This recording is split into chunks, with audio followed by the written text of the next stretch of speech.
Welcome back to the channel. On today's video, we finish assembling the motor and make a badass downpipe. So today I'm actually working on the cylinder head. Originally I was just planning on installing some upgraded valve springs, but I decided to fully disassemble it to clean it up, and while I was in it to also replace the valve seals and also lap the valves. So I'm going to go ahead and show you what I mean by lapping the valves. So when you're lapping a valve, all you're really doing is achieving a better seating surface between the valve seat and the valve itself.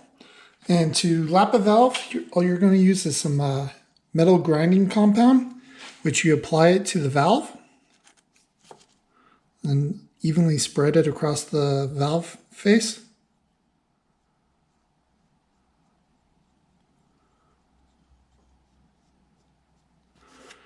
And what I do is actually lube a little bit of the valve, so when I'm putting it into the valve guide, it won't bind up at all. Then once that's installed, you're going to go ahead and use this tool to actually spin the valve on the valve seat.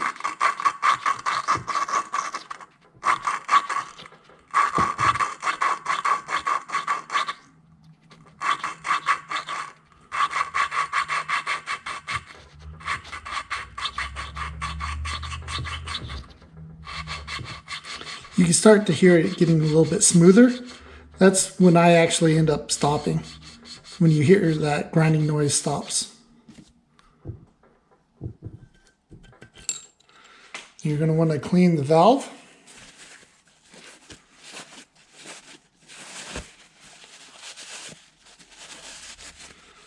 You can see how it provides a clean surface on the valve, and I'll do the same on the valve seat.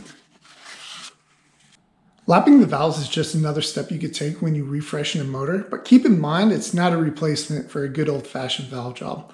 So I'm going to go ahead and finish the remaining valves on the cylinder head and then clean the cylinder head really well, because you don't want any of that grinding compound getting mixed up inside your motor. And then once that's done, I'm going to go ahead and install some valve seals and then work on installing the valve springs.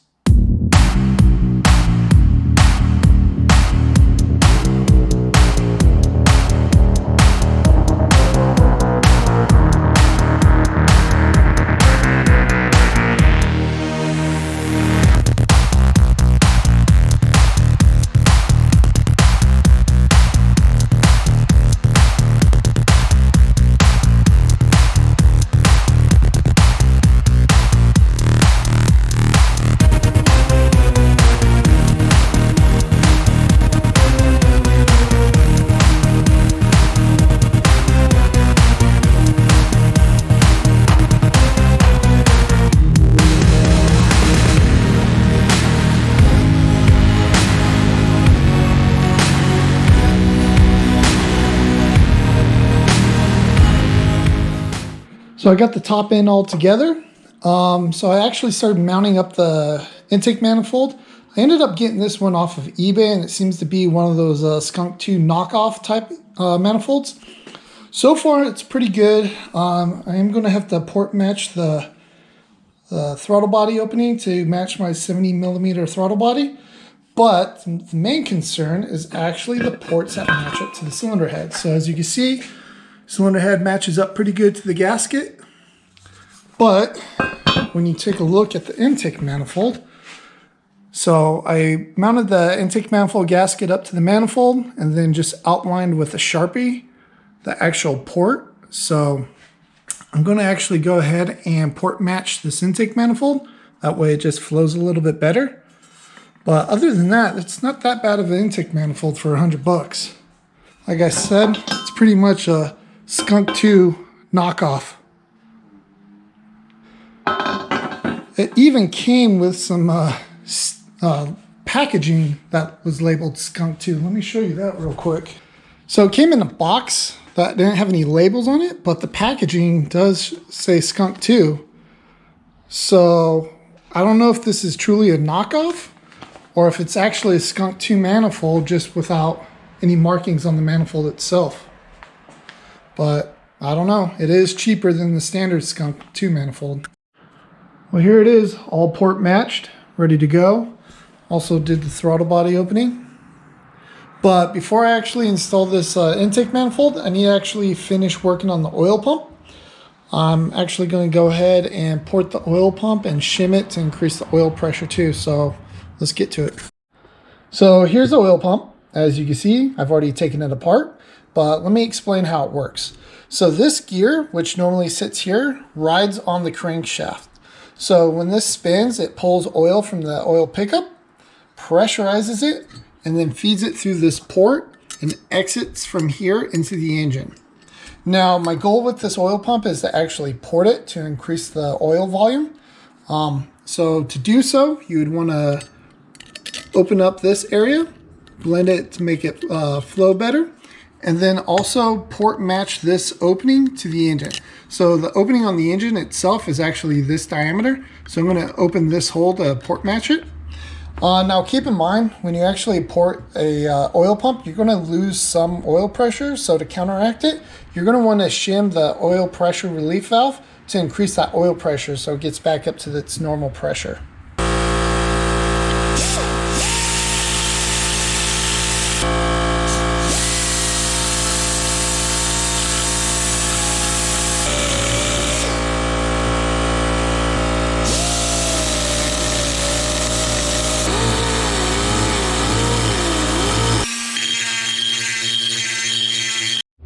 So here's the final results.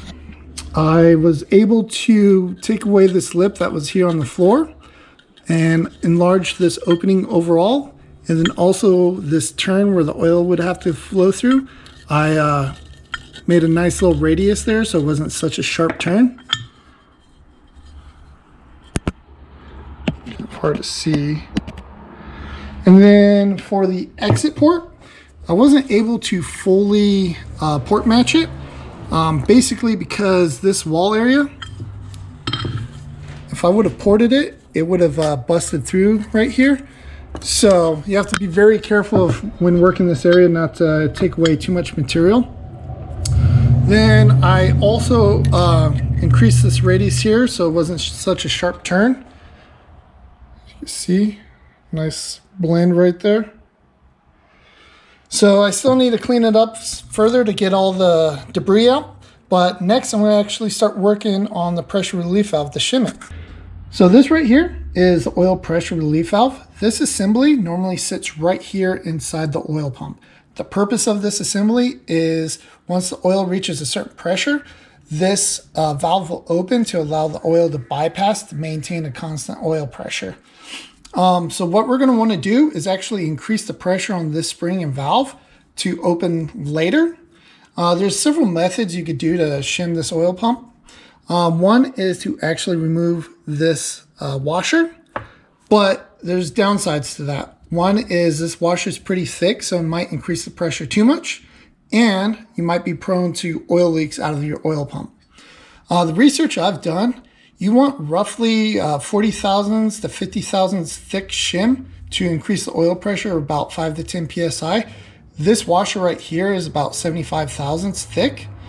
What I did find is this ring terminal is exactly 40 thousandths thick. I've already opened it up to fit over this plug. So now all I need to do is trim this ring terminal back so it fits perfectly over this plug, and then I could go ahead and reassemble it. So the oil pump is just about finished. Just a reminder, if you guys are doing a similar job, make sure you coat the oil pump gears really well with some assembly lube to protect it from that first initial startup.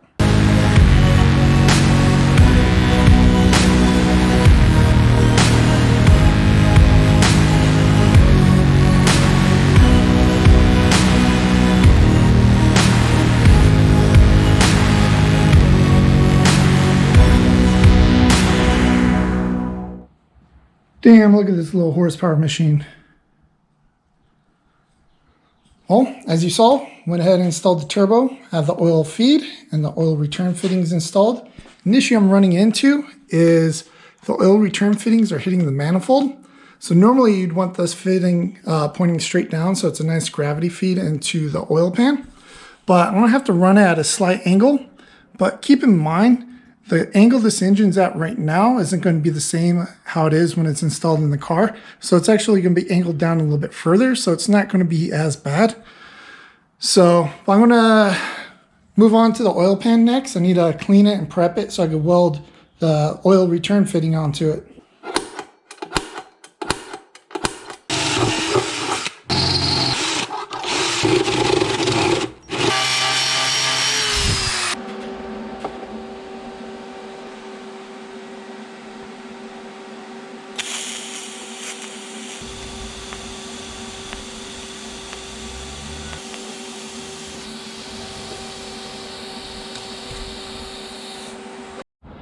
All got the bung all welded in place. I'm going to let it cool off and then paint the oil pan and then install it. So while I wait for the paint to dry on the oil pan, I started working on the engine. Got the fuel injectors mounted. Found a couple more issues with this manifold. So the screw hole for the purge solenoid is offset, so it's too far in, so it doesn't allow the purge solenoid to bolt up correctly. So I'm gonna have to either grind this off a little bit or re-drill and tap a hole. Second issue is the air intake sensor. So as you can see, the sensor portion is actually threaded. So the hole is actually too small to allow the sensor to fully seat. So I'm actually going to have to remove this intake manifold completely and drill that out so I can have this sensor fit correctly. And then also, as I mentioned, I thought this was maybe a knockoff, but when I actually opened the packaging, I found this plate inside. So it does look like it's a Skunk 2 manifold. So my theory is maybe these are blemished manifolds and they just sell them as unbranded manifolds on eBay, which isn't a bad idea, but overall, not too bad for the money. I also started working on the wire harness. I de-loomed the factory wire harness completely. I'm trying to do a wire harness tuck now. Since I shaved in the area of where the harness normally enters the cabin, I'm gonna have to relocate it. So my goal is to actually have the harness routed down behind the engine into the firewall. So I'm just plugging all the sensors and connectors up and then de-pinning and cutting some wires as needed to make sure the harness is ran cleanly into this general area. So I'm going to go ahead and continue on this and I'll check back in.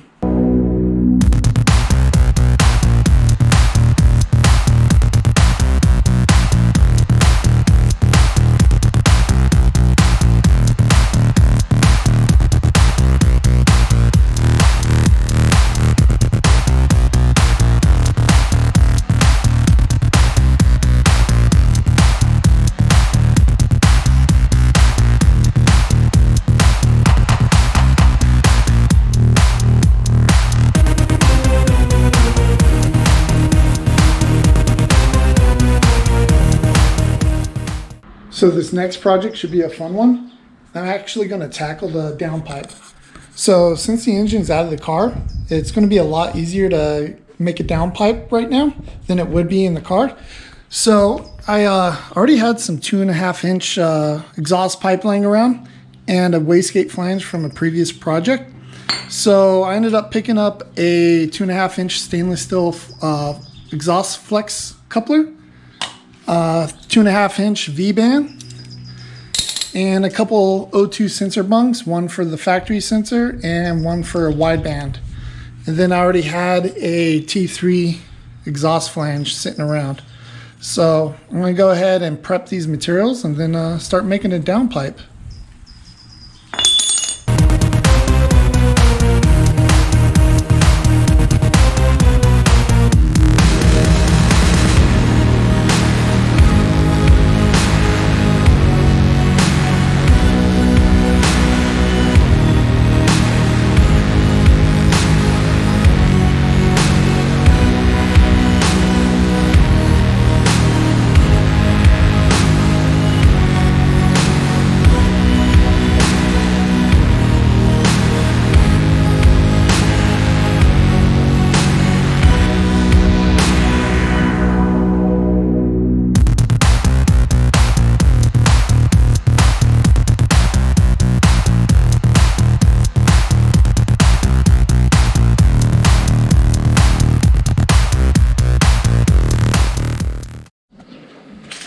So I got the downpipe all tacked into place.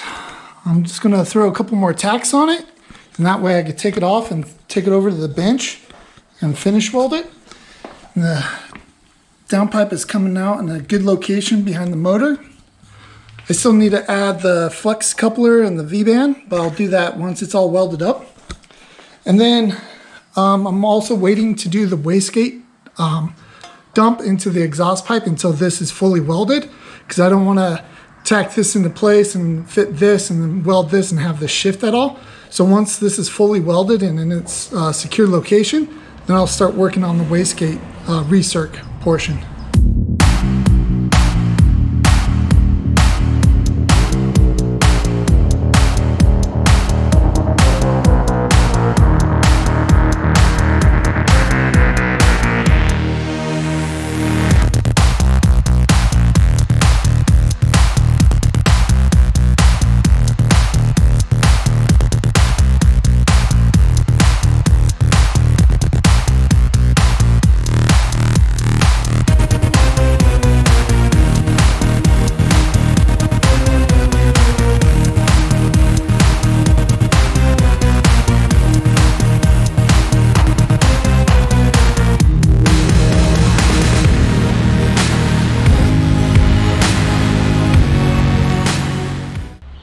I'm really happy on how this downpipe turned out. Got the 38mm wastegate recirculating into the downpipe. Added a couple O2 sensor bungs. One's for the factory sensor, one's for a wideband. Got the flex joint installed with a 2.5-inch V-band. This engine's pretty much ready to be dropped in the Civic. Still a couple minor things I want to do before that happens. I'm planning on coating the exhaust and the manifold. I still need to finish up a couple things in the harness. I need to replace these injector connectors since they're damaged. Wired in VTEC since this was a non-VTEC harness. I do still need to try to find myself a distributor and a replacement VTEC solenoid since mine was damaged. But other than that, it's ready to go. It's ready to make some power. But on that note, I'm going to go ahead and end the video here. As always, I appreciate you guys checking out these videos, and I'll see you next time.